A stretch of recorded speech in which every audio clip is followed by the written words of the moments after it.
ಯಾಕೆ ತಕ್ಕಂಡ್ರೆ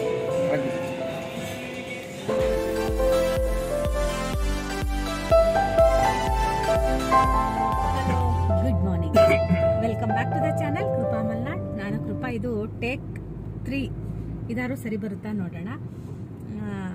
ಇವತ್ತು ನಮ್ಮಿಬ್ಬರಿಗೆ ಒಂದು ಸ್ಪೆಷಲ್ ಆಗಿರೋ ದಿನ. ಏನಪ್ಪ ಅಂದರೆ ನಮ್ಮದು ಆ್ಯನಿವರ್ಸರಿ. ತುಂಬ ಜನರ ಕಂಪ್ಲೇಂಟ್ ಏನಂದರೆ ನಮ್ಮನೆಯವ್ರು ಮಾತಾಡಲ್ಲ ಅಂತ. ಅವ್ರು ಮಾತೇ ಆಡಲ್ಲ, ನನ್ನ ಹತ್ರನೂ ಮಾತಾಡಲ್ಲ. ಅದು ನನಗೂ ಅದು ಹೊಸದಲ್ಲ, ನಿಮಗೆ ಅದು ಹೊಸದು ಅನ್ಸ್ಬೋದು.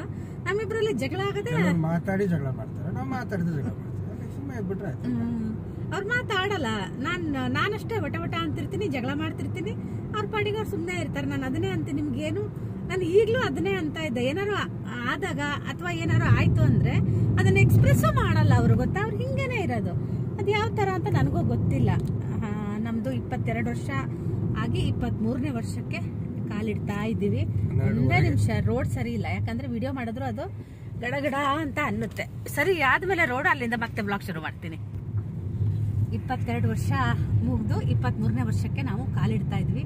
2003 ಮದುವೆ ಆಗಿದ್ದು ನಮ್ದು. ನಂಗೆ ಮರ್ತೇ ಹೋಗಿದೆ. ಡೇಟ್ ಒಂದು ನೆನಪಿದೆ ಅಷ್ಟೇ, ನವೆಂಬರ್ 7ಕ್ಕೆ ಅಂತ. ನವೆಂಬರ್ 7ಕ್ಕೆ ನಮ್ದು ಮದುವೆ ಆಗಿರೋದು. ಶಿವಮೊಗ್ಗ ಹೋದ್ಮೇಲೆ ನಾನು ವಿಡಿಯೋ ಶುರು ಮಾಡೋದು ಒಳ್ಳೇದಿತ್ತ ಅಂತ. ಯಾಕಂದ್ರೆ ಅಷ್ಟು ರೋಡು ಹಾಳಾಗಿದೆ. ಅಲ್ಲಂತೂ ವಿಡಿಯೋ ಮಾಡಕ್ಕೆ ಬರ್ತಿರಲ್ಲ, ಆ ತರ ಗಡಗಡ ಅಂತ ಆಯ್ತು. ನಮ್ಮನೆಯವ್ರು ಅದೇ ಅಂದ್ರು, ಅಲ್ಲಿ ಹಾರ ಇಟ್ಲು ಅಂತ ಇದೆ. ಆ ರೋಡ್ ದಾಟದ ಮೇಲೆ ನಿಂಗೆ ವಿಡಿಯೋ ಮಾಡಕ್ ಚೆನ್ನಾಗಿದೆ ರೋಡ್, ಇಲ್ಲ ಅಂದ್ರೆ ರೋಡೇ ಚೆನ್ನಾಗಿಲ್ಲ ಅಂತ ಹೇಳ್ತಾ ಇದ್ರು. ರೋಡ್ ತುಂಬಾ ಚೆನ್ನಾಗಿತ್ತು, ಈಗ ಹಾಳಾಗಿದೆ. ಸರಿ ಮಾಡ್ತಾರೆ. ನಾನು ಚಿನ್ನಿ ಬಂದಿದ್ಲಲ್ವಾ, ಆ ಶಾಪಿಂಗ್ ವಿಡಿಯೋನ ಆಮೇಲೆ ಹಾಕ್ಬಿಟ್ಟು ಇದನ್ನ ಹಾಕೋಣ ಅಂತ ಅನ್ಕೊಂಡಿದ್ದೆ. ಆದ್ರೆ ಅದು ಎಡಿಟ್ ಆಗೋಗಿದೆ. ಅದೇ ಫಸ್ಟ್ ಬರುತ್ತೆ, ಆಮೇಲೆ ಇದು ಬರುತ್ತೆ. ಅದ್ರಲ್ಲಿ ನಾನು ಮಾತಾಡಿದ್ದೀನಿ, ನಾವ್ ಇನ್ನೊಂದಿನ ಮತ್ತೆ ಶಿವಮೊಗ್ಗ ಹೋಗ್ತೀವಿ ಅಂತ. ಅದು ಇದೇನೆ ಶಿವಮೊಗ್ಗ ಹೋಗ್ತಾ ಇರೋದು. ಆ ವಿಡಿಯೋ ಮುಂಚೆ ಬಂದಿದೆ. ಟೈಮ್ ಫ್ಲೈಸ್ ಅಂತಾರಲ್ಲ, ಏನು 22 ವರ್ಷ ಗೊತ್ತೇ ಆಗಿಲ್ಲ. ನಮ್ಮನೆಯವ್ರು ಯಾವಾಗ 25 ವರ್ಷ ಅನ್ನೋದು ಯಾರನ್ನ ಮದುವೆ ಆಗಿದ್ರು 25 ವರ್ಷದ ಹಿಂದೆ ಅಂದೆ ನಾನು. ನಮ್ದಾಗಿ 23, ಈಗ 23 ಆಗುತ್ತೆ. ಮಾತೆ ಎಂಟ್ರಿ ಆದ್ವಿ. 22 ತುಂಬಿ 23ಕ್ಕೆ ಎಂಟ್ರಿ ಆದ್ವಿ. ಇವತ್ತು ಸ್ವಲ್ಪ ಸ್ಪೆಷಲ್ ಆಗಿರೋ ವ್ಲಾಗ್ ಮಾಡೋಣ ಅಂತ ಅನ್ಕೊಂಡಿದೀನಿ. ನಮ್ಮನೆಯವ್ರು ಏನಾದ್ರೂ ಸ್ವಲ್ಪ ವಿಡಿಯೋ ಮಾಡಕ್ಕೆ ಹೆಲ್ಪ್ ಮಾಡಿದ್ರೆ, ಸ್ವಲ್ಪ ನಮ್ದು ಇರುತ್ತಲ್ವಾ, ಮದ್ವೆ ಆದ ನಂತರ ಏಳು ಬೀಳು ಇರುತ್ತಲ್ವಾ, ಏನೋ ಒಂದು ಸ್ಪೆಷಲ್ ಆಗಿ ವಿಡಿಯೋ ಮಾಡೋಣ ಅಂತ ಅನ್ಕೊಂಡಿದೀನಿ. ಗೊತ್ತಿಲ್ಲ ಹೆಂಗಾಗುತ್ತೆ ಅಂತ. ಅದು ನಮ್ಮ ಮನೆಯವರಿಗೂ ಅದು ಸರ್ಪ್ರೈಸ್ ಆಗಿರ್ಬೇಕು. ಅವ್ರ ವಿಡಿಯೋ ನೋಡಿ ನಾನು ಎಡಿಟ್ ಮಾಡಿರ್ತೀನಲ್ವಾ, ಅದು ನೋಡ್ಲಿ ಅಂತ ಇದೆ. ಅವ್ರಿಗೆ ಹೇಳಿದ್ದೀನಿ, ನಂಗೆ ವಿಡಿಯೋ ಮಾಡ್ತೀರಲ್ವಾ, ಅದು ಟೈಮ್ ಡ್ಯೂರೇಷನ್ ಸ್ವಲ್ಪ ಜಾಸ್ತಿ ಇರ್ಲಿ ಅಂತ ಹೇಳಿ. ನಾವು ಈಗ ಫಸ್ಟ್ ನಾನು ವಿಡಿಯೋನ ಮನೆಯದು ಆಮೇಲೆ ಹಾಕ್ತೀನಿ. ಈ ವಿಡಿಯೋ ಈಗ ಹಾಕ್ಬಿಟ್ಟು ಇದ್ರ ನಂತರ ವಿಡಿಯೋ ನಾನು ಮತ್ತೆ ಕಂಟಿನ್ಯೂ ಮಾಡ್ತೀನಿ. ಬೆಳಗ್ಗೆಯಿಂದ ಏನೆಲ್ಲ ಆಯ್ತು ಅನ್ನೋದನ್ನ. ಫಸ್ಟ್ ನಾವು ದೇವಸ್ಥಾನಕ್ಕೆ ಹೋಗಿ ಅಲ್ಲಿಂದ ನಮ್ಮ ಶಿವಮೊಗ್ಗ ಜರ್ನಿನ ಶುರು ಮಾಡ್ತಾ ಇದೀವಿ. ನಾವು ಸೆಲೆಬ್ರೇಷನ್ ಅಂತ ಏನು ಗೊತ್ತಲ್ವಾ, ಈಗ 3-4 ವರ್ಷದಿಂದ ನನ್ನ ವಿಡಿಯೋಗಳನ್ನ ನೋಡ್ತಾ ಇದ್ರೆ. 10 ವರ್ಷ ಆಯ್ತು ನಾವು ಫಸ್ಟ್ ಟೈಮ್ ಶಿವಮೊಗ್ಗ ಹೋದಾಗ. ನಮ್ಮ ಹತ್ರ ಕಾರ್ಗಿರ್ ಇರ್ಲಿಲ್ಲ, ಬಸ್ಸಿಗೆ ಹೋಗಿದ್ವಿ. ಸ್ವಲ್ಪ ಬೇಗ ಹೋಗಿದ್ವಿ. ಅವಾಗ ಏನಾಯ್ತು, ಟೈಮ್ ಪಾಸ್ ಆಗ್ಬೇಕಲ್ಲ. ಎಲ್ಲೋ ರೋಡು ಗೊತ್ತಿಲ್ಲ ನಮಗೆ, ಎಲ್ಲೋ ವಾಕ್ ಮಾಡ್ತಾ ಏನೋ ಆಗಿ ರಾಯರ ಮಠಕ್ಕೆ ಹೋದ್ವಿ. ಸೊ ಅಲ್ಲಿಂದ ನಮ್ಮ ಮನೆಯವರು ರಾಯರ ನಂಬಕ್ ಸ್ಟಾರ್ಟ್ ಮಾಡಿದ್ದು ತುಂಬಾ ವರ್ಷ ಆದ ನಂತರ. ಬಟ್ ಏನಂದ್ರೆ ಪಾಯಿಂಟ್, ನಮ್ಮ ಮನೆಯವ್ರು ಹೇಳಕ್ ಇಷ್ಟಪಡೋದು ಅಲ್ಲಿಂದಾನೇ ಒಳ್ಳೆ ಟೈಮ್ ಸ್ಟಾರ್ಟ್ ಆಯ್ತು. ನನಗೆ ಇವಾಗ ಅನ್ನಿಸ್ತಾ ಇದೆ, ನಾನು ಅದನ್ನ ಹೇಳ್ಬೇಕು ಅಂತ ಅನ್ಕೊಂಡಿದ್ದೇನಂದ್ರೆ, ಹೇಳಕ್ ಬರ್ಲಿಲ್ಲ, ನಾನು ಹೇಳಿದೆ. ನಾನು ಆಗ್ಲೇ ಒಂದ್ಸಲ ವಿಡಿಯೋ ಕಟ್ ಮಾಡಿದೆ. ಅದಕ್ಕೆ ಕಟ್ ಮಾಡಿದ್ರು ನೀನ್ ಅದನ್ನ ವಾಪಸ್ ತಗೊಂಡು, ನೀನ್ ಅದನ್ನ ನಾನು ಹೇಳ್ಬೇಕಾಗಿದ್ದು ಅದಿತ್ತು, ನೀನು ಅದನ್ನ ಹೇಳಿಲ್ಲ. ನಮ್ಗೆ ಏನಾಯ್ತು ಅಂದ್ರೆ, ನಾವು ಅದೇ ಫಸ್ಟ್ ವರ್ಷ ನಾವು ಒಂದು 10-12 ವರ್ಷ ನಾವೇನು ಸೆಲೆಬ್ರೇಷನ್ ಅಂತಾನು ಮಾಡ್ಲಿಲ್ಲ, ಏನಿಲ್ಲ. ಅವ್ರ ಪಾಡಿಗೆ ಅವ್ರ ಬೆಳಗ್ಗೆ ದೂರಿಗೆ ಹೋಗೋರು ಅಷ್ಟೇ, ಒಂದ್ ವಿಶ್ ಇರ್ತಿತ್ತು, ಅಷ್ಟು ಬಿಟ್ರೆ ಆಮೇಲೆ ಏನೂ ಇಲ್ಲ. ಅದಾದ್ಮೇಲೆ ನಾವಿಬ್ರು ಒಟ್ಟಿಗೆ ಇರ್ಬೇಕು ಅನ್ನೋದನ್ನ ಡಿಸೈಡ್ ಮಾಡಿದ್ವಿ. ಹಾಗಾಗಿ ಈ ಇದೊಂದು ಟೈಮ್ ಅಲ್ಲಿ ನಾವಿಬ್ರು ಒಟ್ಟಿಗೆ ಇರ್ತೀವಿ. ಅವ್ರ ಬರ್ತ್ಡೇಗೆ ಒಂದು ಒಟ್ಟಿಗೆ ಇರ್ತೀವಿ. ಯಾಕಂದ್ರೆ ನವೆಂಬರ್ ಅಲ್ಲೇನೆ ನನ್ನ ಬರ್ತ್ಡೇ ಬರೋದ್ರಿಂದ ಒಂದೇ ತಿಂಗಳಲ್ಲಿ 2 ಸಲ ನಿನ್ನ ಹೊರಗೆ ಕರ್ಕೊಂಡು ಹೋಗಿ ನನ್ನ ಹತ್ರ ಆಗಲ್ಲ ಅಂತಾರೆ. ಹಾಗಾಗಿ ಆನಿವರ್ಸರಿನೇ ನಾವು ಇಬ್ರು ಒಟ್ಟಿಗೆ ಇರಕ್ಕೆ ಇಷ್ಟಪಡ್ತೀವಿ. ಈ ಸಲ ಬರ್ತ್ಡೇಗೂ ಎಲ್ಲೂ ಹೋಗ್ಲಿಲ್ಲ. ಅವ್ರ ಕಸಿನ್ ಮಗಳದ್ದು ಎಂಗೇಜ್ಮೆಂಟ್ ಇತ್ತು ಅವತ್ತು, ಹಾಗಾಗಿ ಅವತ್ತೆಲ್ಲೂ ನಾವು ಹೋಗ್ಲಿಲ್ಲ.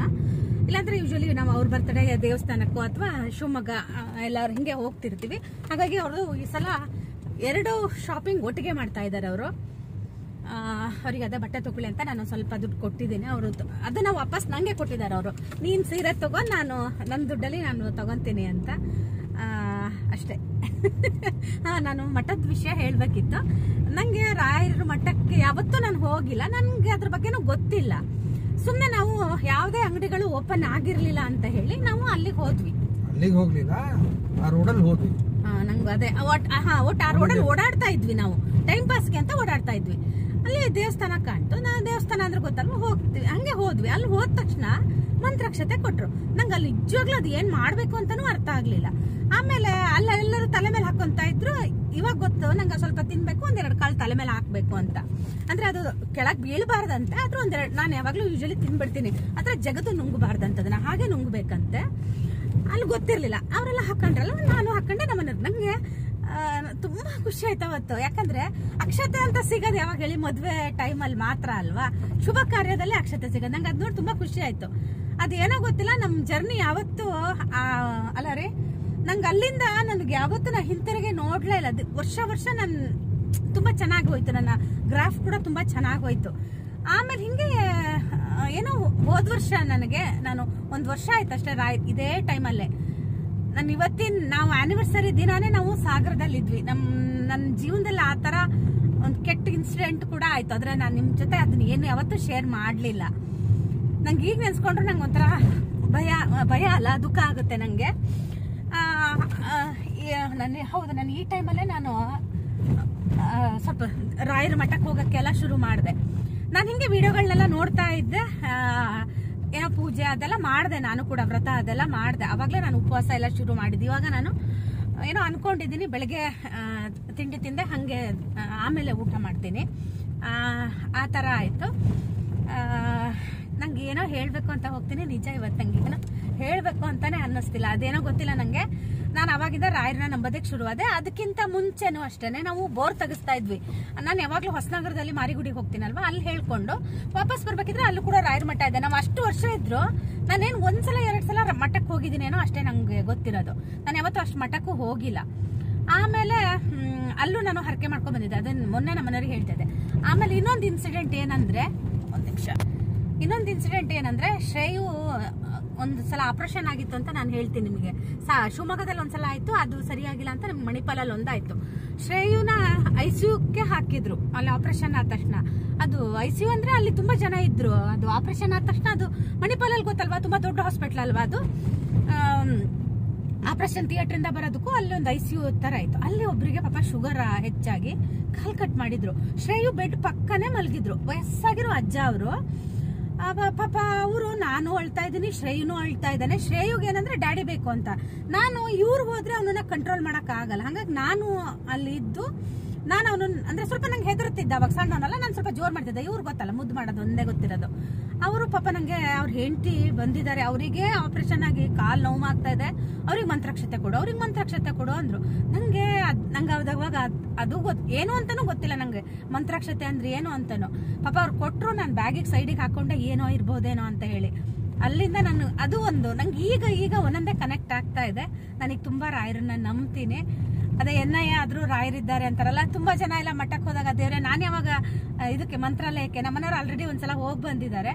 ಆದ್ರೆ ಅವ್ರಿಗೆ ಏನಂದ್ರೆ, ನಾನು ಮಂತ್ರಾಲಯಕ್ಕೆ ನಮ್ಮನೆಯವ್ರು ಹೋಗಿದ್ರಲ್ವಾ, ನಂಗೆ ಅಲ್ಲಿ ಏನು ಅನ್ನಿಸ್ಲಿಲ್ಲ ಅಂದ್ರ ಅವ್ರು ಅಲ್ವರಿ, ಹಂಗಂದ್ರ ಅವರು. ಅದ್ ಯಾಕೆ ಹಂಗಂದ್ರು ನಂಗೂ ಗೊತ್ತಿಲ್ಲ. ನಾನು ಅನ್ಕೊಳ್ಳೋದು, ತುಂಬಾ ಜನ ಎಲ್ಲ ಹೋಗ್ತಾರಲ್ಲ ಮಠಕ್ಕೆ, ಇದಕ್ಕೆ ಮಂತ್ರಾಲಯಕ್ಕೆ, ರಾಯರೇ ನನ್ನನ್ನು ಯಾವಾಗ ಬಾ ಅಂತ ಕರಿತೀರಪ್ಪ ಅಂತಾನು ನಾನು ಅನ್ಕೊಂತೀನಿ. ನಾನು ಇವಾಗ ಸ್ವಲ್ಪ ನಂಬ್ತಾ ಇದ್ದೀನಿ, ಸ್ವಲ್ಪ ಅಲ್ಲ ತುಂಬಾ ನಂಬ್ತಾ ಇದ್ದೀನಿ. ಇಷ್ಟ ಆಗಿತ್ತು. ಹಾಗೆ ಇವತ್ತು ತುಂಬಾ ಸ್ಪೆಷಲ್ ಆಗಿರೋ ಒಂದು ವ್ಲಾಗ್ ಮಾಡೋಣ ಅಂತ ಅನ್ಕೊಂಡಿದ್ದೀನಿ. ನೋಡೋಣ, ನಮ್ಮ 23 ವರ್ಷದ ಏನೋ ಜರ್ನಿ, 22 ವರ್ಷದ ನಮ್ಮ ಮ್ಯಾರೇಜ್ ಜರ್ನಿ ಹೇಗಿತ್ತು ಅಂತ, ಏಳು ಬೀಳುಗಳಿತ್ತು, ಹೇಗಿತ್ತು ಅಂತ, ಸೂಪರ್ ಅನುಭವಗಳು. 22 ವರ್ಷ ಸೂಪರ್ ಅನುಭವಗಳು, ಸೂಪರ್ ಪಾಠಗಳು, ತುಂಬಾ ಕಲ್ತ್ವಿ, ಖುಷಿ ಕ್ಷಣಗಳು, ಜನರನ್ನು ನೋಡಿದ್ವಿ. ಅಲ್ಲ, ಖುಷಿ ಕ್ಷಣಗಳು ಅಂತಿರಲ್ಲ ರೀ, ಎಷ್ಟು ವರ್ಷ ಖುಷಿಯಾಗಿದ್ರಿ ಹೇಳಿ. ಎಲ್ಲದನ್ನು ಡೈಜೆಸ್ಟ್ ಮಾಡ್ಕೊಳ್ಳೋದೇ ಜೀವನ. That is how life is ಅಲ್ವಾ, ಅದೇ ಜೀವನ ನಮ್ದು. ಇವಾಗ ಶುರು ಅಷ್ಟೇನೆ, ನಾವು ನೋಡಿದೆಲ್ಲ ಪೂರ್ತಿ ಬೀಳೆ ಆಗಿತ್ತು. ಹಂಗಲ್ಲಮ್ಮ, ಮತ್ತೆ ದೇವ್ರು ಎಲ್ಲರೂ ತಗೋಪ್ಪ ಅಂತ ಕೊಟ್ಬಿಟ್ರೆ ಹೊಟ್ಟೆನೂ ಬರಲ್ಲ. ಅದು ನಮ್ಮನೆಯವ್ರು ದಿನಾ ಅದನ್ನೊಂದು ಹೇಳ್ತಾರೆ ನನಗೆ, ದೇವ್ರು ಎಷ್ಟು ಬುದ್ಧಿವಂತ ಅಲ್ಲ, ಒಬ್ಬೊಬ್ರಿಗೆ ಒಂದೊಂದು ಇಟ್ಟಿರ್ತಾನಲ್ಲ ಅಂತಾರೆ. ಹೌದು, ಆ್ಯನಿವರ್ಸರಿ ಅಲ್ವಾ, ಹಾಗಾಗಿ ನಾನು ಫಸ್ಟು ಗಣಪತಿ ದೇವಸ್ಥಾನಕ್ಕೆ ಹೋಗೋಣ ಅಂತ. ಅಲ್ಲಿಂದ ಹೊರಟೆ. ಅದಾದ ನಂತರ ನಾನು ಮತ್ತೆ ಮನೆಯಿಂದ ವ್ಲಾಗ್ನ ಶುರು ಮಾಡ್ತೀನಿ. ಸ್ವಲ್ಪ ನಿಮ್ಮ ಜೊತೆ ಕೂಡ ನಾನು ಶೇರ್ ಮಾಡೋಣ ಅಂತ ಇದ್ದೀನಿ. ಆದರೆ ನಾನು ಗಣಪತಿ ದೇವಸ್ಥಾನಕ್ಕೆ ಹೋದೆ, ಆದರೆ ನಮ್ಮ ಮನೆಯವರು ಕ್ಯಾಮ್ರಾ ತಂದಿರಲಿಲ್ಲ, ಮೊಬೈಲ್ ತಂದಿರಲಿಲ್ಲ. ಹಾಗಾಗಿ ನಾನು ಅಲ್ಲಿ ಏನೂ ಶೂಟ್ ಮಾಡಲಿಲ್ಲ. ದೇವ್ರ ಪೂಜೆ ಕೂಡ ಆಗಿತ್ತು. ದೇವರ ದರ್ಶನ ತೊಗೊಂಡು ನಾವು ಕೂಡ ಶಿವಮೊಗ್ಗದ ಕಡೆ ಹೊರಟ್ವಿ. ಆ ವಿಡಿಯೋ ಆಮೇಲೆ ಬರ್ತಾ ಹೋಗುತ್ತೆ. ನಾನು ಬೆಳಗ್ಗೆ ಎದ್ದಾಗ 5:15 ಆಗಿತ್ತು. ನಾವು 10:30ಗೆಲ್ಲ ಮನೆ ಬಿಟ್ಬಿಡೋಣ ಅಂತಲೇ ಪ್ಲ್ಯಾನ್ ಮಾಡಿದ್ವಿ. 10 ಗಂಟೆ ಒಂದು ಟೈಮ್ ಅಂತ ಇಟ್ಕೊಂಡಿದ್ವಿ. ಯಾಕಂದರೆ ಮತ್ತೆ ವಾಪಸ್ಸು ಬೇಗನೂ ಬರೋದು ಇತ್ತಲ್ವ. ತುಂಬ ಏನು ಶಾಪಿಂಗ್ ಆ ಥರದ್ದೇನೂ ಪ್ಲ್ಯಾನ್ ಮಾಡಿರಲಿಲ್ಲ. ನಾನೊಂದು ಸೀರೆ ತೊಗೊಳ್ಳೋದು, ನಮ್ಮ ಮನೆಯವರಿಗೆ ಬಟ್ಟೆ ಕೊಡಿಸ್ಬೇಕು ಅಂತ. ಯಾಕಂದರೆ ಪಾಪ ಅವ್ರ ಬಟ್ಟೆ ನಮಗೆಲ್ಲ ಶಾಪಿಂಗ್ ಅಷ್ಟು ಚೆನ್ನಾಗಿ ಮಾಡಿಸ್ತಾರೆ, ಆದರೆ ಅವ್ರು ಯಾವತ್ತೂ ಶಾಪಿಂಗ್ನ ಒಂಥರ ಮನಸ್ಸು ಬಿಚ್ಚಿ ಮಾಡಲ್ಲ. ಇವತ್ತು ಹೊರಟಿದ್ದಾರೆ, ನೋಡೋಣ ಏನಾಗುತ್ತೆ ಏನು ಎತ್ತ ಅಂತ. ಇವತ್ತು ಶುಕ್ರವಾರ ಆಗಿತ್ತು. ಹಾಗಾಗಿ ನಾನು ಯಾವಾಗಲೂ ಉಪ್ಪೇನಾದರೂ ಖಾಲಿ ಹಾಕಕ್ಕೆ ಬಂದಿದೆ ಅಂದರೆ ನಾನು ಗುರುವಾರ ದಿನ ಉಪ್ಪಿನ ಜಾಡಿನೆಲ್ಲ ತೆಗೆದು ತೊಳೆದು ಇಟ್ಟಿರ್ತೀನಿ. ಹಿಂದಿನ ದಿನವೇ ಬೆಳಗ್ಗೆ ಶುಕ್ರವಾರ ನಾನು ಉಪ್ಪನ್ನು ತುಂಬ್ತೀನಿ. ಅದಕ್ಕೆ 1-2 ಲವಂಗ ಹಾಕ್ತೀನಿ. ಹಾಗೆಯೇ ₹1 ಕಾಯಿನ್ ಕೂಡ ಅದರೊಳಗೆ ಹಾಕಬೇಕು. ಆದರೆ ಅದರೊಳಗೆ ಹಾಕಿದ್ರೆ ಅದು ತುಕ್ಕು ಹಿಡ್ದಂಗೆ ಆಗುತ್ತಲ್ಲ, ಅದಕ್ಕೆ ನಾನೇನು ಮಾಡ್ತೀನಿ, ಉಪ್ಪಿನ ಜಾಡಿ ಕೆಳಗಡೆ ಇಡ್ತೀನಿ. ಉಪ್ಪಲ್ಲಿ ನಾನು 2 ಥರದ್ದು ಉಪಯೋಗಿಸ್ತೀನಿ. ಒಂದು ಕಲ್ಲುಪ್ಪು, ಹಾಗೆಯೇ ಒಂದು ಪುಡಿ ಉಪ್ಪು. ಪುಡಿ ಉಪ್ಪು ಮೇಲೆಲ್ಲ ಉದುರಿಸ್ಕೊಳ್ಳೋದಕ್ಕೆ ಆ ಥರ ಉಪಯೋಗಿಸ್ತೀನಿ. ನಾನು ಇವಾಗ ನಮ್ಮ 22 ವರ್ಷದ ಮ್ಯಾರೇಜ್ ಜರ್ನಿನ ನಿಮ್ಮ ಜೊತೆ ನಾನು ಶೇರ್ ಮಾಡಬೇಕು ಅಂತ ಇದ್ದೀನಿ. ಮ್ಯಾರೇಜ್ ಜರ್ನಿ ಶುರು ಮಾಡೋದಕ್ಕಿಂತ ಮುಂಚೆ ಏನೆಲ್ಲ ಆಯಿತು ಅನ್ನೋದನ್ನು ಕೂಡ ನಾನು ನಿಮ್ಮ ಜೊತೆ ಶೇರ್ ಮಾಡ್ತೀನಿ. ನಾನು ಎಕ್ಸಾಮ್ ಬರೆದಿದ್ದೆ, ಡಿಗ್ರಿ ಎಕ್ಸಾಮ್ ಬರೆದಿದ್ದೆ. ಬರೆದು ಒಂದು 5 to 10 ಡೇಸು ಆಗಿರಲಿಲ್ಲ. ಆವಾಗ ನನ್ನ ಚಿಕ್ಕಪ್ಪನ ಮದುವೆ ಕೂಡ ಇತ್ತು. ನಮ್ಮ ಚಿಕ್ಕಪ್ಪನ ಮದುವೆ ಆಗಿ ಬೀಗರೂಟ ಇತ್ತು. ಅವತ್ತು ನಮ್ಮ ಮನೆಯವರು ನನ್ನನ್ನು ನೋಡೋದಕ್ಕೆ ಅಂತ ಬಂದಿದ್ದರು. ಆಮೇಲೆ ಅವರಿಗೆ ನಮ್ಮ ಮನೆಯವ್ರು ನೋಡಿದ್ದು ನನ್ನೊಬ್ಬಳನ್ನೇ. ಅವರಿಗೆ ಒಪ್ಪಿಗೆ ಕೂಡ ಆಯಿತು. ಹಾಗೆ ನಮಗೂ ಕೂಡ ಎಲ್ಲ ಒಪ್ಪಿಗೆನೂ ಆಯಿತು. ಜೂನ್ 19ಕ್ಕೆ, ಅದಕ್ಕಿಂತ ಮುಂಚೆ ಒಂದು ಡೇಟ್ ಫಿಕ್ಸ್ ಮಾಡಿದ್ವಿ, ಅದೇನೋ ಕ್ಲ್ಯಾಶ್ ಆಗಿ ಜೂನ್ 19ಕ್ಕೆ ನಮ್ಮದು ಎಂಗೇಜ್ಮೆಂಟ್ ಕೂಡ ಆಯಿತು. ಆವಾಗ ತುಂಬ ಮಳೆ ಇತ್ತು. ಹಾಗಾಗಿ ನಾವು ಅದನ್ನು ಕೂಡ ಕಲ್ಯಾಣ ಮಂಟಪದಲ್ಲಿ ಇಟ್ಕೊಂಡ್ವಿ. ಕೂಡನಕಟ್ಟೆ ಅಂತ ಇದೆ, ಅಲ್ಲಿ ಆಯಿತು. ಆಮೇಲೆ ಎಂಗೇಜ್ಮೆಂಟ್ ಆಗಿ ನಮಗೆ ನವಂಬರ್ಗೆ ಡೇಟ್ ಫಿಕ್ಸ್ ಆಯಿತು ನಮ್ಮದು ಮದುವೆದು. ಆವಾಗ ನನಗೆ ನಮ್ಮ ತಂದೆಗೆ ಒಬ್ಬರು ಹೇಳಿದ್ರು, ಇಷ್ಟು ತುಂಬ ಲಾಂಗ್ ಡಿಸ್ಟೆನ್ಸ್ ಆಯಿತು, ಇಷ್ಟು ಲೇಟಾಗಿ ಮದುವೆ ಫಿಕ್ಸ್ ಆಗಬಾರ್ದು, ಒಳ್ಳೆಯದಲ್ಲ ಅಂತ ಹೇಳಿದ್ರು. ಅಂದರೆ ಪಟ್ ಅಂತ ಮಾಡಿ ಮುಗಿಸ್ಬಿಡ್ಬೇಕು ಅಂತ ಹೇಳಿದ್ರು. ಅವ್ರು ಹೇಳಿದ್ದು ನಿಜವಾಗ್ಲೂ ಹೌದು ಅನಿಸುತ್ತೆ. ಯಾಕಂದರೆ ತುಂಬ ಟೈಮ್ ತೊಗೊಂಡು ಹಂಗೇನು ಕೆಲವೊಂದು ಸಲ ಒಳ್ಳೆಯದು ಆಗುತ್ತೆ, ಕೆಲವೊಂದು ಸಲ ಕೆಟ್ಟದ್ದು ಆಗುತ್ತೆ, ಕೆಲವೊಂದು ಸಲ ಮಿಸ್ಅಂಡರ್ಸ್ಟ್ಯಾಂಡಿಂಗ್ ಕೂಡ ಆಗುತ್ತೆ. ಆ ಥರ ನಮ್ಮದು ಕೂಡ ಆಯಿತು. ಕೆಲವೊಂದು ಸಲ ಬೇಕಾಗಿದ್ದು ಬೇಡದೇ ಇರೋದು, ಮಧ್ಯೆ ಇರೋರದ್ದು ಅದೇನೇನೋ ಆಗಿ ಆ ಥರನೂ ಆಗುತ್ತೆ. ತುಂಬ ಜನರಿಗೆ ಆಗು ಕೂಡ ಇರುತ್ತೆ. ಎಷ್ಟೋ ಜನರಿಗೆ ಎಂಗೇಜ್ಮೆಂಟ್ ಆಗಿ ಕ್ಯಾನ್ಸಲ್ ಆಗಿದ್ದು ಇದೆ. ಒಂದೊಂದು ಸಲ ಅನಿಸುತ್ತೆ ಅದು ಆಗೋದೆಲ್ಲ ಒಳ್ಳೆಯದಕ್ಕೆ ಅಂತ. ಏನೋ ಒಂದು ಮುಂದೆ ಒಳ್ಳೆಯದು ಆಗೋದಕ್ಕೆ ಕೆಲವೊಂದು ಸಲ ಕೆಟ್ಟದ್ದು ಕೂಡ ಆಗಿರುತ್ತೆ. ಹಾಗೆ ನಮ್ಮದು ಕೂಡ ಮದುವೆ ನವಂಬರ್ 7, 2003ಕ್ಕೆ ನಮ್ಮ ಮದುವೆ ಆಗಿದ್ದು. ನಮ್ಮದು ಮುಹೂರ್ತ ಬಂದು ತುಂಬ ಲೇಟ್ ಇತ್ತು. ಮುಹೂರ್ತ ನಮ್ಮದು 12:15ಗೆಲ್ಲ ಇತ್ತು. ಅಷ್ಟು ಲೇಟಾಗಿ ಮುಹೂರ್ತ ಇದ್ದರೆ ಯಾವುದಕ್ಕೂ ಟೈಮು ಆ ಥರ ಏನೂ ಸಿಗೋದಿಲ್ಲ. ಹಾಗೆ ಮದುವೆ ಎಲ್ಲ ಆಯಿತು. ಮದುವೆ ಆದ ನಂತರ ನನ್ನ ಜೀವನದಲ್ಲಿ ಫುಲ್ ನಾನು ಒಂಥರ ಯೂಟರ್ನ್ ತೊಗೊಳ್ಳೋದು ಅಂತಾರಲ್ವ, ಆ ಥರ ಆಯಿತು. ನಾನು ಅಂದ್ಕೊಂಡಿದ್ದೆ ಒಂದು, ಅದಾಗಿದ್ದೇ ಒಂದು. ನನ್ನ ಹತ್ತಿರ ಇರೋರಿಗೆಲ್ಲ ಗೊತ್ತಿರುತ್ತೆ. ಅದಕ್ಕಿಂತ ಮುಂಚೆ ನಮ್ಮ ಮನೆಯವ್ರು ಏನು ಕೆಲಸ ಮಾಡ್ತಾಯಿದ್ರು ಏನು ಅನ್ನೋದ್ರ ಬಗ್ಗೆ ನಾನು ಹೇಳ್ತೀನಿ. ನಮ್ಮ ಮನೆಯವರು ಬ್ಯಾಂಕ್ ಎಂಪ್ಲಾಯಿ ಆಗಿದ್ದರು. ಬ್ಯಾಂಕ್ ಆಫ್ ಇಂಡಿಯಾದಲ್ಲಿ ಬಾಂಬೆಲಿ ಕೆಲಸ ಮಾಡ್ತಾಯಿದ್ರು. ಅವರಿಗೆ ಸ್ಪೋರ್ಟ್ಸ್ ಕೋಟಾದಲ್ಲಿ ಅವರಿಗೆ ಕೆಲಸ ಸಿಕ್ಕಿತ್ತು. ಹಾಗಾಗಿ ನಾವಿಬ್ಬರು ಸ್ವಲ್ಪ ಸ್ಪೋರ್ಟ್ಸ್ ಬಗ್ಗೆ ಅಷ್ಟು ಇಷ್ಟ, ಅಂದರೆ ಮಕ್ಕಳನ್ನ ಸ್ಪೋರ್ಟ್ಸಲ್ಲಿ ಎನ್ಕರೇಜ್ ಮಾಡೋಕ್ಕೆ ನಾವು ಇಷ್ಟಪಡಲ್ಲ. ನಮ್ಮ ಮನೆಯವ್ರಿಗೆ ಅದರಿಂದ ಒಳ್ಳೇದು ಏನು ಆಗಿಲ್ಲ, ತುಂಬ ಕೆಟ್ಟದ್ದಂತೂ ಆಗಿಲ್ಲ. ಹಾಗಾಗಿ ನಾವು ಯಾಕೋ ನಮಗೆ ಸ್ಪೋರ್ಟ್ಸ್ ಬಗ್ಗೆ ಅಷ್ಟು ಇಂಟ್ರೆಸ್ಟ್ ಇಲ್ಲ. ಹೋದ್ಸಲ ನಾನು ಶ್ರೇಯು ಸ್ಪೋರ್ಟ್ಸಿಗೆ ಸೇರ್ತಾನೆ ಅಂದಾಗ ಯಾರೊಬ್ಬರು ಕಮೆಂಟ್ ಹಾಕಿದ್ರು, ಅವನಿಗೆ ಎನ್ಕರೇಜ್ ಮಾಡಿ ಅದರಿಂದ ಜಾಬ್ ಎಲ್ಲ ಆಗುತ್ತೆ ಅಂತ. ನಮ್ಮ ಮನೆಯವರು ಸ್ಪೋರ್ಟ್ಸ್ ಕೋಟಾದಲ್ಲಿ ಕೆಲಸ ಮಾಡಿ ಜಾಬ್ ಬಿಟ್ಟು ಮನೆಗೆ ಬಂದಿದ್ದು. ಹಾಗಾಗಿ ನಂಗೆ ಅದು ಇಷ್ಟ ಇಲ್ಲ, ನಮ್ಮಿಬ್ಬರಿಗೂ ಅದು ಇಷ್ಟ ಇಲ್ಲ. ಹಾಗಾಗಿ ನಾನು ಬೇಡ ಅಂತ ಅದನ್ನು ಡಿಸೈಡ್ ಮಾಡಿದ್ದು. ಈಗ ಬನ್ನಿ ಬರ್ತೀನಿ. ನಮ್ಮ ಮನೆಯವರು ಫುಟ್ಬಾಲ್ ಆಡ್ತಾಯಿದ್ರು. ಆ ಕೋಟಾದಲ್ಲೇ ಅವರಿಗೆ ಕೆಲಸ ಸಿಕ್ಕಿದ್ದು. ಅವ್ರದ್ದು ಡಿಗ್ರಿ ಫುಲ್ ಕಂಪ್ಲೀಟ್ ಆಗಿಲ್ಲ. ಅವರಿಗೆ ಮಧ್ಯದಲ್ಲೇ ಕೆಲಸ ಸಿಕ್ಕಿರೋದ್ರಿಂದ BA ಅವರು ಫೈನಲ್ ಇಯರ್ ಎಕ್ಸಾಮ್ ಬರೆದು ಅವ್ರದ್ದು ಪಾಸ್ ಆಗಿಲ್ಲ. ಅವ್ರು ಇವಾಗಲೂ ಹೇಳ್ತಾರೆ, ನಾನು ಡಿಗ್ರಿ ಒಂದು ಮುಗಿಸ್ಕೋಬೇಕಾಗಿತ್ತು ಅಂತ ಹೇಳ್ತಾರೆ. ಅದೇ ನೋಡಿ, ಓದೋ ಟೈಮಲ್ಲಿ ಈ ಥರ ಆದಾಗ ಆ ಥರ ಆಗಿಬಿಡುತ್ತೆ. ಹಾಗೆಯೇ ನಾವು ಕೆಲಸ ನೋಡಿಯೇ ಹೆಣ್ಣು ಕೊಡ್ತಾರಲ್ವ, ಹಾಗೆ ನಮ್ಮ ಮನೆಯವರು ಬ್ಯಾಂಕಲ್ಲಿ ಇದ್ದಾರೆ ಅಂತ ನಮ್ಮ ಮನೇಲಿ ನನ್ನನ್ನು ಕೊಟ್ಟರು. ಅದರಲ್ಲಿ ಆಗಿದ್ದೇ ಬೇರೆ ಆಯಿತು. ನಮ್ಮನೆಯವ್ರಿಗೆ ಟ್ರಾನ್ಸ್ಫರ್ ಮಾಡಿ ಈ ಕಡೆ ಬರಬೇಕು ಅನ್ನೋದು ತುಂಬ ಇತ್ತು. ನಮ್ಮ ತಂದೆ ಕೂಡ ಅದಕ್ಕೆ ತುಂಬ ಟ್ರೈ ಮಾಡಿದ್ರು, ಆದರೆ ಅದು ಟ್ರಾನ್ಸ್ಫರ್ ಏನೂ ಆಗಲಿಲ್ಲ. ಏನೋ ಗೊತ್ತಿಲ್ಲ, ಅವರಿಗೆ ಯಾಕೋ ಆ ಜಾಬ್ ಮಾಡಬೇಕು ಅಂತ ಅನ್ನಿಸ್ಲಿಲ್ಲ. ಹಾಗಾಗಿ ಅವರು ನನ್ನ ಮದುವೆ ಆದಮೇಲೂ ಕೂಡ ಹೋಗಿದ್ರು. ಅವರು ಒಂದು 15 ದಿನ ಕೆಲಸ ಮಾಡಿರ್ಬೋದು ಅನಿಸುತ್ತೆ, ನನಗೂ ಈಗ ನೆನಪಿಲ್ಲ.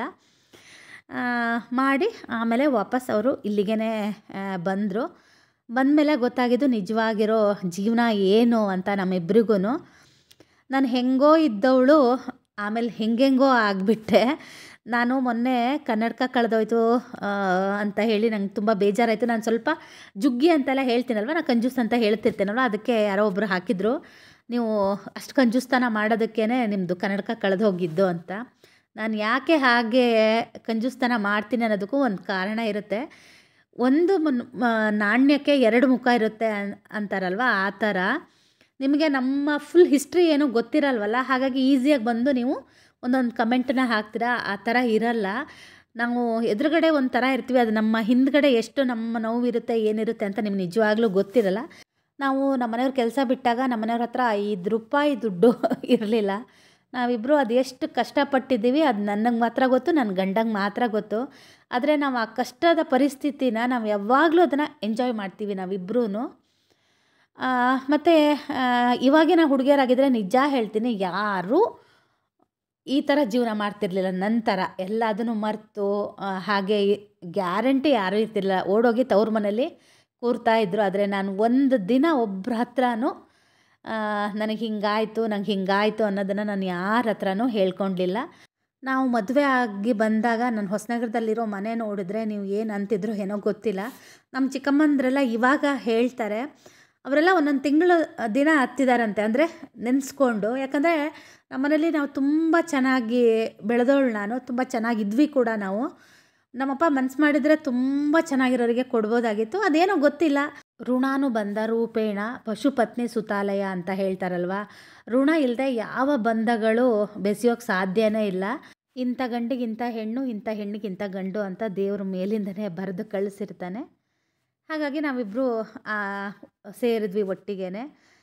ಯಾಕಂದರೆ ನಾನು ಇದರಲ್ಲಿ ಯಾರನ್ನು ಬ್ಲೇಮ್ ಮಾಡೋದಿಲ್ಲ, ಯಾರೂ ಬೇಕು ಅಂತಲೂ ಮಾಡಿರಲ್ಲ. ನಮ್ಮ ಮನೆಯವ್ರದ್ದು ಇದರಲ್ಲಿ ಪಾಪ ಏನೂ ತಪ್ಪಿಲ್ಲ, ನಂದು ತಪ್ಪಿಲ್ಲ. ಆದರೆ ನನಗೊಂದು ಒಳ್ಳೇದಂದರೆ, ನಂಗೆ ಅವಾಗ ಏನೂ ಅಷ್ಟು ಗೊತ್ತಾಗ್ತಿರ್ಲಿಲ್ಲಲ್ಲ. ನಾನೆಲ್ಲೂ ಹೋಗಿ ಕಂಪ್ಲೇಂಟ್ ಮಾಡೋದಾಗಲಿ, ಅಂದರೆ ಅವ್ರು ಕೆಲಸ ಬಿಟ್ಟರು ಅಂತ ಆ ಥರ ಎಲ್ಲೂ ನಾನು ಮಾಡಲೇ ಇಲ್ಲ.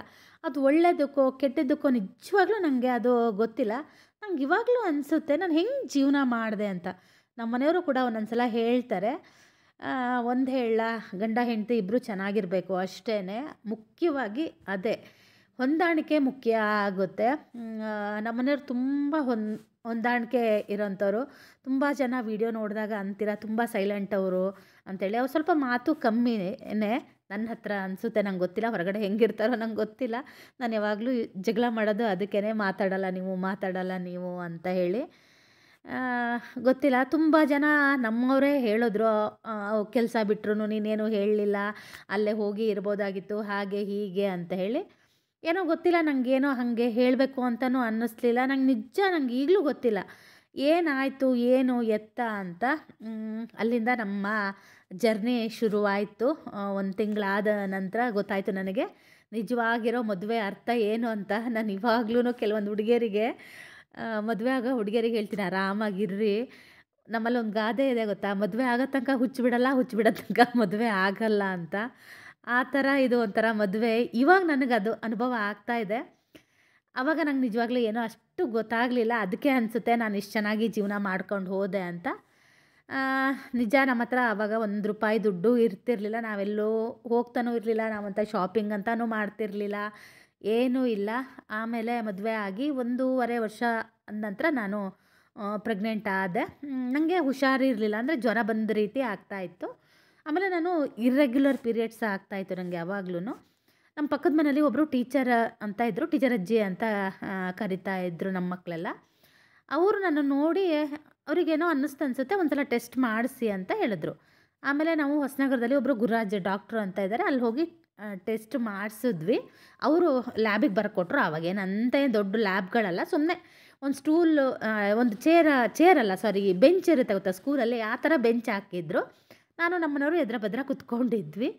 ಅದು ಪಾಸಿಟಿವ್ ಅಂತ ಬಂತು. ಅದು ನಾವು 1 ತಿಂಗಳು 10 ದಿನನೋ 12 ದಿನನೋ ಅಷ್ಟೇ ಆಗಿತ್ತು. ಅವರು ಹೇಳಿದ್ರು ಕನ್ಫರ್ಮ್ ಇದೆ ಇದು, ಆದರೆ ಇನ್ನೊಂದು 8 ದಿನ ಬಿಟ್ಟು ನೀವು ಮತ್ತೆ ಒಂದು ಸಲ ಟೆಸ್ಟ್ ಮಾಡಿಸಿ ಏನಕ್ಕೋ ಅಂತ ಹೇಳಿದ್ರು. ಆಮೇಲೆ ನಾವಿಬ್ಬರು ಮುಖ ನೋಡ್ಕೊಂಡ್ವಿ, ಅಷ್ಟೇ ಮುಗೀತು. ನಾನು ನಿಜವಾಗ್ಲೂ ಇವಾಗೆಲ್ಲ ನಾನು ನೋಡ್ತೀನಲ್ವಾ ವಿಡಿಯೋಗಳಲ್ಲಿ, ಅದೊಂಥರ ಸರ್ಪ್ರೈಸಾಗಿ ಗಂಡಂಗೆ ತೋರಿಸೋದು ಆ ಥರ ಎಲ್ಲ ಏನೂ ಇಲ್ಲ. ಆಮೇಲೆ ಹೊಸನಗರದಲ್ಲಿ ಅವಾಗ ಬಸ್ ಸ್ಟ್ಯಾಂಡ್ ಕೂಡ ಇರಲಿಲ್ಲ. ಒಂದು ಹೋಟೆಲ್ ಇತ್ತು, ಅದ್ರ ಎದುರುಗಡೆನೇ ಬಸ್ಗಳೆಲ್ಲ ನಿಲ್ತಾಯಿತ್ತು. ಅಲ್ಲಿಂದ ಹಿಂದ್ಗಡೆ ಒಂದು ರೋಡ್ ಇತ್ತು. ನಾನು ನಮ್ಮ ಮನೆಯವರು ನಡ್ಕೊಂಡು ಹೋಗ್ತಾ ಇದ್ವಿ. ನಾವಿಬ್ಬರು ಒಂದು ಮಾತಾಡಲಿಲ್ಲ. ಆಮೇಲೆ ನನಗೆ ಇಷ್ಟು ಮುಂಚೆ ಬೇಡ ಆಗಿತ್ತು ಅನ್ನೋದು ಕೂಡ ಒಂದು ಬಂತು. ಅದು ಯಾವ್ದು ನಮ್ಮ ಕೈಯಲ್ಲಿ ಯಾವುದೂ ಇಲ್ಲ ಅಲ್ವಾ, ಏನೋ. ಆಮೇಲೆ ಒಂದು ಸ್ವಲ್ಪ ದಿನ ಬಿಟ್ಟು ನಾವು ಸಾಗರಕ್ಕೆ ಹೋದ್ವಿ. ಸಾಗರದಲ್ಲಿ ಭಾಗವತ್ ಡಾಕ್ಟರ್ ಹತ್ರ ತೋರಿಸಿದ್ರು ನನಗೆ ಬಸ್ರಿ. ಏನು ಹೇಳೋದು, ಏನು ತಿನ್ನೋಕ್ಕೂ ನಮ್ಮ ಹತ್ರ ದುಡ್ಡಿಲ್ಲ, ಏನು ತೊಗೊಳಕ್ಕೂ ನಮ್ಮ ಹತ್ರ ದುಡ್ಡಿಲ್ಲ, ಇಲ್ಲ ಅಷ್ಟೇ. ನಮ್ಮನೆಯವ್ರು ಯಾವಾಗಲೂ ನನಗೆ ಒಂದು 2.5 ರೂಪಾಯಿ ಮಂಡಕ್ಕಿ, ಆವಾಗ ರಾಗು ಅಂತ ಇದ್ದರು, ಅಲ್ಲಿ ಮಂಡಕ್ಕಿ ಕೊಡಿಸೋರು. ಆಮೇಲೆ ನಮ್ಮ ಹೊಸನಗರದಲ್ಲಿ ಮನೆ ಹಿಂಭಾಗನೇ ಕೊಟ್ಟಿಗೆ ಇತ್ತು, ಅಲ್ಲಿ ಮೊಸರು ಎಲ್ಲ ತಂದು ಹಾಕೋರು. ನನಗೆ ಅಡುಗೆ ಮನೆಗೆ ಹೋದರೆ ಊಟ ಸೇರ್ತಿರ್ಲಿಲ್ಲ. ನಾನು ಅದೇ ಊರಿಗೆ ಹೋದರೆ ಊಟ ತಿಂಡಿ ತುಂಬ ಚೆನ್ನಾಗಿ ಮಾಡ್ತಾಯಿದ್ದೆ. ನಮ್ಮಮ್ಮ ಅಲ್ಲಿ ಯಾಕೆ ನಿಂಗೆ ಸೇರಲ್ಲ ಅಂತ ಹೇಳೋರು. ಪಾಪ ನಮ್ಮ ಮನೆಯವರು ನನಗೆ ದೋಸೆ ಕೊಡಿಸೋರು. ಶಬರಿ ಹೋಟ್ಲ್ ಅಂತ ಇತ್ತು, ಅಲ್ಲಿ ಕರ್ಕೊಂಡೋಗಿ ನನಗೆ 1 ದೋಸೆ ಕೊಡಿಸೋರು. 2 ದೋಸೆ ತೊಗೊಳಕ್ಕೆ ದುಡ್ಡಿಲ್ಲ ನಮ್ಮ ಹತ್ರ, ಒಂದೇ ದೋಸೆ. ಅದರಲ್ಲಿ ನಾವಿಬ್ಬರು ಶೇರ್ ಮಾಡ್ಕೊಂಡು ತಿಂತಿದ್ವಿ. ನಿಜ ಹೇಳ್ತೀನಿ, ನಾನು ಅದನ್ನು ದಿನಗಳನ್ನ ನಾನು ಇವಾಗಲೂ ನೆನ್ಪು ಮಾಡ್ಕೊತೀನಿ. ಎಷ್ಟು ಎಂಜಾಯ್ ಮಾಡ್ತಿದ್ವಿ ಗೊತ್ತಾ ನಾವಿಬ್ಬರು. ನಾನು ಯಾವಾಗಲೂ ಹೇಳ್ತೀನಿ, ದುಡ್ಡು ಇಲ್ಲ ಅನ್ನೋದು ಒಂದೇ ಚಿಂತೆ, ಇದ್ದರೆ 108 ಚಿಂತೆ. ಹಾಗೆ ನಾವು ಅಲ್ಲಿ ಹೋಗದೇ ಇರೋ ಜಾಗಗಳೇ ಇಲ್ಲ. ಅಲ್ಲಿ ಏನಂದರೆ ಎಲ್ಲ ಕಡೆ ಬ್ಯಾಕ್ ವಾಟರು. ನಾನು ನಮ್ಮ ಮನೆಯವರು ಸಂಜೆ ಏನಾದ್ರು ಸ್ವಲ್ಪ ಸ್ನ್ಯಾಕ್ಸ್ ತೊಗೊಳ್ಳೋದು, ಸುತ್ತಾಡೋದು, ಆ ಥರ ಮಾಡ್ತಾ ಇದ್ವಿ. ತುಂಬ ಏನೇನೋ ಅಡ್ವೆಂಚರ್ ಎಲ್ಲ ಮಾಡಿದ್ದೀವಿ. ಅದೆಲ್ಲ ಹೇಳಕ್ಕೆ ನನಗೆ ಒಂಥರ ಅನಿಸುತ್ತೆ.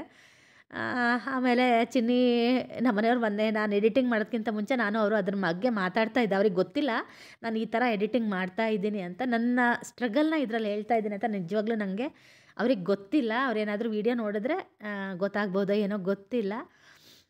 ಚಿನ್ನಿ ಹುಟ್ಟಿದಾಗಲೂ ಕೂಡ ನಮ್ಮ ಮನೆಯವ್ರ ಹತ್ರ ಇದ್ದಿದ್ದು 1,000. ಅವರೇ ಹೇಳ್ತಾಯಿದ್ರು ನನ್ನ ಹತ್ರ ಇದ್ದಿದ್ದೇ 1,000 ಅಂತ ಹೇಳ್ತಾಯಿದ್ರು.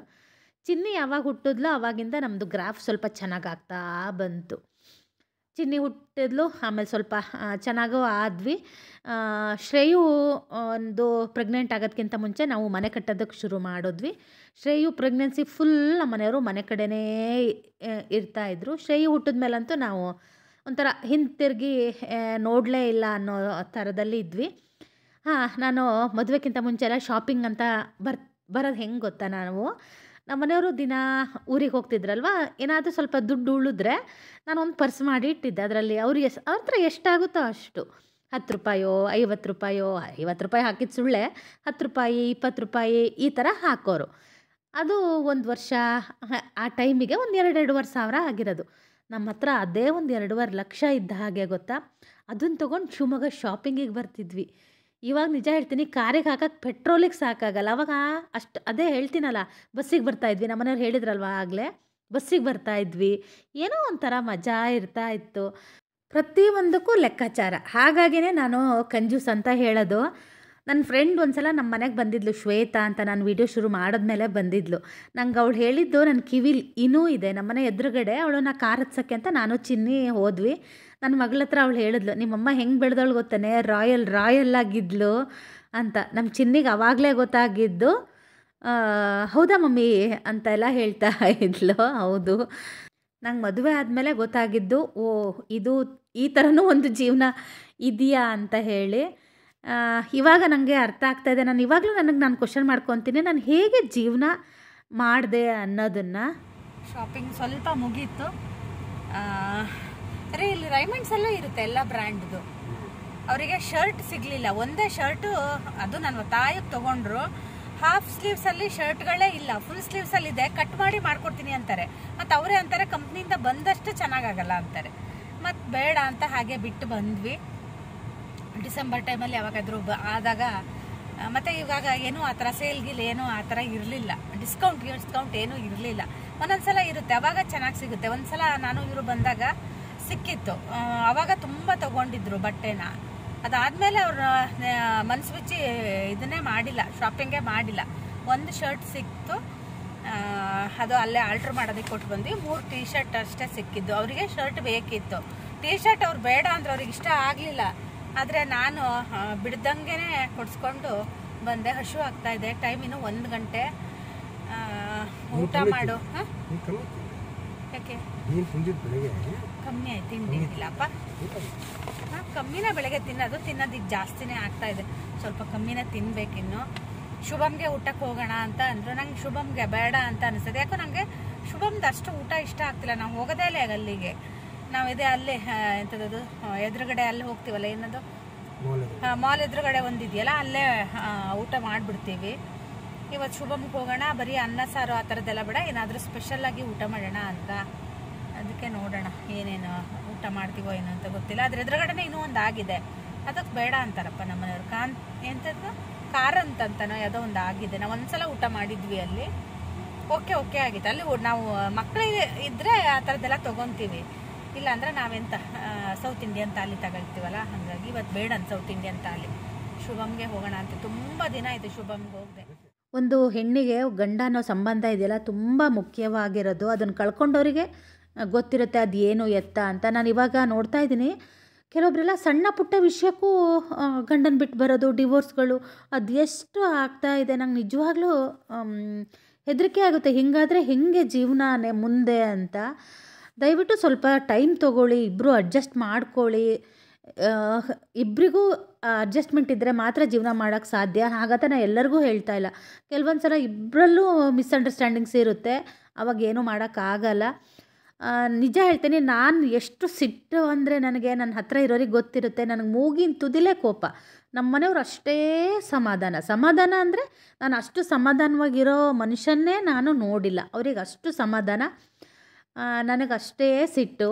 ನಾನು ಕೂಡ ತುಂಬ ಅವರಿಂದ ಕಲ್ತಿದ್ದೀನಿ.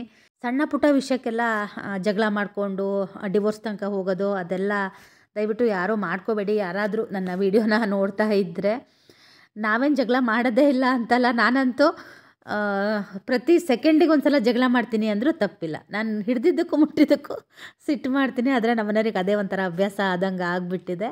ಹಾಗಂತ ನಾನು ಬಿಟ್ಟು ಹೋಗೋ ಥರ ಯಾವತ್ತೂ ನಾನು ಯೋಚನೆನೂ ಮಾಡಿಲ್ಲ. ಆದರೆ ಹೇಳ್ತೀನಿ, ತುಂಬ ಬೇಜಾರಾದಾಗ ಹೇಳ್ತಾರಲ್ವ ಹೆಣ್ಮಕ್ಳು, ನಾನು ಊರಿಗೆ ಹೋಗ್ತೀನಿ ಅಂತ. ನಾನು ಕೂಡ ಅದನ್ನು ತುಂಬ ಸಲ ಹೇಳ್ತೀನಿ. ದಿನದಲ್ಲಿ ಒಂದು ಸಲನಾದರೂ ಹೇಳ್ತೀನಿ.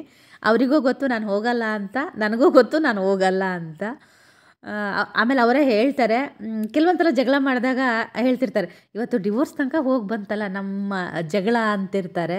ನಾವು ಅಂದ್ಕೊಂಡ ಹಾಗೆ ಯಾವುದು ಜೀವನದಲ್ಲಿ ನಡೆಯಲ್ಲ. ತುಂಬ ಅದೃಷ್ಟವಂತರಿಗೆ ಅನಿಸುತ್ತೆ ಅವ್ರು ಅಂದ್ಕೊಂಡಿದ್ದು ಎಲ್ಲ ಬೇಗ ಸಿಗುತ್ತೆ. ನಾನು ಹೇಳೋದೇನೆಂದರೆ, ನಾವು ಕಷ್ಟಪಟ್ಟು ನಾವು ಮಾಡ್ಕೊಂಡಿರ್ತೀವಲ್ವ, ಅದು ತುಂಬಾ ಖುಷಿ ಕೊಡುತ್ತೆ ಅಂತ. ಎಲ್ಲದನ್ನು ನಾವು ಮಾಡ್ಕೋಬೇಕು. ನಾವು ಹೊಸದಾಗಿ ಜೀವನ ಶುರು ಮಾಡಿದೋ ರೀತಿ ನಾವು ಜೀವನ ಶುರು ಮಾಡಿದ್ವಿ. ಝೀರೋ ಅಲ್ಲ, -0ದಿಂದ ಅಂತ ನಾವು ಯಾವಾಗಲೂ ಹೇಳ್ತಿರ್ತೀವಿ. ಆದರೆ ನಿಮಗೆ ನಾನು ಪೂರ್ತಿ ವಿಷಯ ಹೇಳ್ದಿದ್ರೆ ಅರ್ಥ ಆಗಲ್ವಲ್ಲ. ಹಾಗಾಗಿ ಇವತ್ತು ಹೇಳ್ತಾ ಇದ್ದೀನಿ. ಇವತ್ತು ನಿಜ ಹೇಳ್ತೀನಿ, ಶುಭಮ್ಮಲ್ಲಿ ಊಟ ಮಾತ್ರ ಸಖತ್ತಾಗಿತ್ತು. ಇಬ್ಬರು ಹೊಟ್ಟೆ ಬಿರಿಯಂಗೆ ಊಟ ಮಾಡಿದ್ವಿ. ನಾನು ಊಟ ಮಾಡಬೇಕಿದ್ರೆ ಪಾಪ ಚಿನ್ನಿ ಕೂಡ ಫೋನ್ ಮಾಡಿದ್ಲು. ನಾವು ಇವತ್ತು ಮಕ್ಕಳನ್ನ ತುಂಬ ಮಿಸ್ ಮಾಡ್ಕೊಂಡ್ವಿ. ನಮ್ಮನೆಯವ್ರು ಅದೇ ಹೇಳ್ತಾಯಿದ್ರು, ಇನ್ನು ಇದೇ ಜೀವನ, ನಾವಿಬ್ಬರೇ ಇನ್ನು ಯಾವಾಗಲೂ ಅಂತ ಹೇಳ್ತಾಯಿದ್ರು. ಅದಕ್ಕೂ ನಾವು ಅಡ್ಜಸ್ಟ್ ಆಗಬೇಕಾಗುತ್ತೆ. ನಮ್ಮನೆಯವ್ರು ನನಗೆ ಫಸ್ಟ್ ಮದುವೆ ಆದಾಗ ಒಂದು ಮಾತು ಹೇಳೋರು. ನಾನು ಅವಾಗ ಸೀರಿಯಲ್ ತುಂಬ ನೋಡ್ತಾ ಇದ್ದೆ, ಆಮೇಲೆ ಪಿಕ್ಚರ್ ಕೂಡ ತುಂಬ ನೋಡ್ತಾ ಇದ್ದೆ. ಗೊತ್ತಲ್ವಾ, ನಮ್ಮ ವಯಸ್ಸಿನ ಹುಡುಗಿಯರಿಗೆ, ಇವಾಗಿನ ಹುಡುಗಿಯರಿಗೆ ರಿಯಾಲಿಟಿ ಅನ್ನೋದು ಅರ್ಥ ಆಗುತ್ತೆ. ನಮಗೆಲ್ಲ ಅಷ್ಟೆಲ್ಲ ಇರಲಿಲ್ಲ. ನಮಗೆ ಅವಾಗ ಶಾರುಖ್ ಖಾನ್, ಅಮೀರ್ ಖಾನ್ ಹೀರೋಗಳೆಲ್ಲ, ನಮಗೆ ಆ ಥರ ಗಂಡನೇ ಸಿಗಬೇಕು ಅಂತ ಆ ಥಾಟಲ್ಲಿ ಇರ್ತಿದ್ವಲ್ಲ. ಆಮೇಲೆ ನಮ್ಮನೆಯವ್ರು ಹೇಳ್ತಾಯಿದ್ರು, ಸಿನಿಮಾ ಥರ ಜೀವನ ಇರಲ್ಲ, ಜೀವನನೇ ಬೇರೆ, ಸಿನಿಮಾನೇ ಬೇರೆ ಅಂತ. ಅದು ನನಗೆ ಇವಾಗ ಅರ್ಥ ಆಗ್ತಾ ಇದೆ. ಏನೇ ಆದರೂ ಜೀವನದಲ್ಲಿ ಗಂಡಗೆ ಹೆಂಡತಿ, ಹೆಂಡತಿಗೆ ಗಂಡನೇ ಬೇಕು. ಮಕ್ಕಳನ್ನ ಒಂಚೂರು ದೂರ ಇಟ್ಟರೂ ಪರವಾಗಿಲ್ಲ, ಲಾಸ್ಟಿಗೆ ಉಳಿಯೋದು ಗಂಡ ಹೆಂಡತಿ ಸಂಬಂಧ ಮಾತ್ರ ಅಂತ ಹೇಳ್ತೀನಿ. ತುಂಬ ಇದೆ ಹೇಳೋದಕ್ಕೆ ಹೋದರೆ, ಒಂದು 2-3 ವಿಡಿಯೋ ಮಾಡ್ಬೋದೇನೋ. ನಾವು ಪಟ್ಟಿರೋ ಕಷ್ಟನ ಶಾರ್ಟ್ ಆ್ಯಂಡ್ ಸ್ವೀಟಾಗಿ ಹೇಳಿದ್ದೀನಿ ಅಂತ ಅಂದ್ಕೊತೀನಿ. ನಿಮಗೆಲ್ಲ ಇಷ್ಟ ಆಗಿರುತ್ತೆ ಅಂತಲೂ ಅಂದ್ಕೊಂಡಿರ್ತೀನಿ. ತುಂಬ ದಿನದಿಂದ ಹೇಳ್ಕೋಬೇಕು ಅಂತ ಅಂದ್ಕೊತಾ ಇದ್ದೆ, ಆದರೆ ಹೇಳೋದಕ್ಕೆಲ್ಲೂ ನನಗೆ ಆಗಿರಲಿಲ್ಲ. ಇವತ್ತು ಆ್ಯನಿವರ್ಸರಿ ವ್ಲಾಗಲ್ಲಿ ನಾನು ಸ್ವಲ್ಪ ಸ್ಪೆಷಲ್ಲಾಗಿ ಮಾಡೋಣ ಅಂತ ಮಾಡಿದ್ದೀನಿ. ನಿಮಗೆಲ್ಲ ಹೇಗೆ ಅನ್ನಿಸ್ತು ಅನ್ನೋದನ್ನು ತಿಳಿಸಿ. 22 ವರ್ಷನ ತುಂಬ ಖುಷಿಯಿಂದ ಕಳೆದಿದ್ದೀವಿ. ದುಡ್ಡು ಒಂದೇ ಜೀವನ ಅಲ್ಲ. ದುಡ್ಡು ಇಲ್ದಿದ್ದಾಗ್ಲೂ ನಾವು ಅವ್ರ ಜೊತೆ ನಿಂತಾಗ ಅವರಿಗೂ ನಮ್ಮ ಮೇಲೆ ಗೌರವ ಪ್ರೀತಿ ಜಾಸ್ತಿ ಇರುತ್ತೆ. ನಮ್ಮ ಮನೆಯವ್ರು ನನಗೆ ಯಾವಾಗಲೂ ಅದನ್ನು ಹೇಳ್ತಾರೆ, ನೀ ನನ್ನ ಹತ್ರ ಏನೂ ಇಲ್ಲದೇ ಇರೋ ಕಾಲದಲ್ಲಿ ನೀನು ನನ್ನ ಜೊತೆ ನಿಂತಿಯಲ್ಲ, ಹಾಗಾಗಿ ನಾನು ನಿಂಗೆ ತುಂಬ ಬೆಲೆ ಕೊಡ್ತೀನಿ ಅಂತ ಹೇಳ್ತಾರೆ. ಆಮೇಲೆ ಯಾವತ್ತೂ ನನಗೆ ಇಷ್ಟು ವರ್ಷದಲ್ಲಿ ಒಂದು ದಿನವೂ ನನಗೆ ಬಾರೆ ಹೋಗೆ ಅಥವಾ ಬೈದಿದ್ದು ಆ ಥರ ಒಂದು ದಿನವೂ ಮಾಡಿಲ್ಲ. ನಾನು ಮಾಡೋ ಸಿಟ್ಟಿಗೆ ಬೇರೆಯವರಾಗಿದ್ದರೆ ನನ್ನನ್ನು ಬಿಟ್ಟು ಅವರೇ ಹೋಗಿರೋರು. ಹಣ ಆಸ್ತಿ ಏನೇ ಇದ್ರೂ ಪ್ರೀತಿ ಇಲ್ದಿದ್ಮೇಲೆ ಏನೂ ಇರಲ್ಲ. ಹಾಗಾಗಿನೇ ಹೇಳೋದು, ಪ್ರೀತಿ ಇದ್ದರೆ ಮಾತ್ರ ಜೀವನ ಮಾಡೋದಕ್ಕೆ ಸಾಧ್ಯ ಅಂತ. ಇನ್ನೊಂದು 25-30 ವರ್ಷ ಹೀಗೆ ಜೀವನ ಮಾಡಲಿ ಅಂತ ಹೇಳಿ ನೀವು ಕೂಡ ನಮಗೆ ಎಲ್ಲರೂ ಆಶೀರ್ವಾದ ಮಾಡಿ. ಎಲ್ಲರ ಜೀವನದಲ್ಲೂ ಏಳು ಬೀಳುಗಳು ಇದ್ದೇ ಇರುತ್ತೆ. ಬಿದ್ದವರು ಒಂದು ಸಲ ಎದ್ದೇ ಹೇಳ್ತಾರೆ. ದಯವಿಟ್ಟು ಯಾರೂ ಏನೂ ಕೆಟ್ಟ ನಿರ್ಧಾರಗಳನ್ನ ತಗೋಬೇಡಿ. ಹಾಗೆ ತೊಗೊಳೋದಾಗಿದ್ದರೆ ನಾವು ಯಾರೂ ಭೂಮಿ ಮೇಲೆ ಇರ್ತಾನೇ ಇರಲಿಲ್ಲ. ಮನುಷ್ಯಂಗಲ್ದೆ ಮರಕ್ಕೆ ಕಷ್ಟ ಬರಲ್ಲ ಅಂತಾರಲ್ವ, ಹಾಗೆ ಕಷ್ಟ ಬಂದಾಗ ಯಾವತ್ತೂ ಕುಗ್ಗಬೇಡಿ, ಸುಖ ಬಂದಾಗ ಹಿಗ್ಗಕ್ಕೂ ಹೋಗಬೇಡಿ. ಯಾವಾಗಲೂ ಒಂದೇ ಥರ ಇದ್ದರೆ ಜೀವನ ಚೆನ್ನಾಗಿ ಇರುತ್ತೆ. ನಿಮಗೆಲ್ಲ ಹೇಳೋಷ್ಟು ನಾನೇನು ದೊಡ್ಡವಳಲ್ಲ. ನನಗಿಂತ ತುಂಬ ಜೀವನದಲ್ಲಿ ಅನುಭವ ಪಡೆದವರು ನನ್ನ ವ್ಲಾಗ್ಗಳನ್ನ ನೋಡ್ತಿರ್ತೀರ. ನಿಮ್ಮೆಲ್ಲರ ಆಶೀರ್ವಾದ ನಮ್ಮಿಬ್ಬರ ಮೇಲೆ ಇರಲಿ ಅಂತ ಕೇಳ್ಕೊತೀನಿ. ಇದಾಗಿತ್ತು ನಮ್ಮ ಆ್ಯನಿವರ್ಸರಿ ವ್ಲಾಗ್. ಐ ಹೋಪ್ ನೀವೆಲ್ಲ ಇದನ್ನು ಇಷ್ಟಪಟ್ಟಿರ್ತೀರ ಅಂತ ಅಂದ್ಕೊತೀನಿ. ಹೇಗಿತ್ತು ಅನ್ನೋದನ್ನು ನನಗೆ ಕಮೆಂಟಲ್ಲಿ ತಿಳಿಸಿ. ಹಾಗೆಯೇ ನೀವು ಯಾರಾದರೂ ಏನಾದರೂ ಇದೇ ಥರ ಸ್ಟ್ರಗಲ್ ಮಾಡಿದ್ದೀರಾ ಅಂದರೂ ಕೂಡ ನನಗೆ ಕಮೆಂಟಲ್ಲಿ ತಿಳಿಸಿ. ನಮ್ಮ ಥರ ಇರೋರು ತುಂಬ ಜನ ಇರ್ತಾರೆ, ನಾನೇ ದೊಡ್ಡ ಗ್ರೇಟ್ ಅಂತ ಹೇಳಲ್ಲ. ಪ್ರತಿ ಹೆಜ್ಜೆಗೂ ನಾವು ಕೂಡ ತುಂಬಾ ಕಷ್ಟಪಟ್ಟು ಮೇಲೆ ಬಂದಿದ್ದೀವಿ. ಎಲ್ಲದಕ್ಕೂ ತಾಳ್ಮೆ ಮುಖ್ಯ ಅಷ್ಟೇ. ನಮ್ಮ ದಿನಕ್ಕಾಗಿ ನಾವು ಕಾಯಬೇಕು. ಒಳ್ಳೆ ದಿನ ನಮಗೂ ಕೂಡ ಬಂದೇ ಬರುತ್ತೆ. ಹಾಗೆಯೇ ಇವತ್ತಿನ ವ್ಲಾಗ್ನ ಕೂಡ ನಾನು ಇಲ್ಲಿಗೆ ಮುಗಿಸ್ತಾ ಇದ್ದೀನಿ. ನಾಳೆ ವ್ಲಾಗಲ್ಲಿ ಸಿಗ್ತೀನಿ.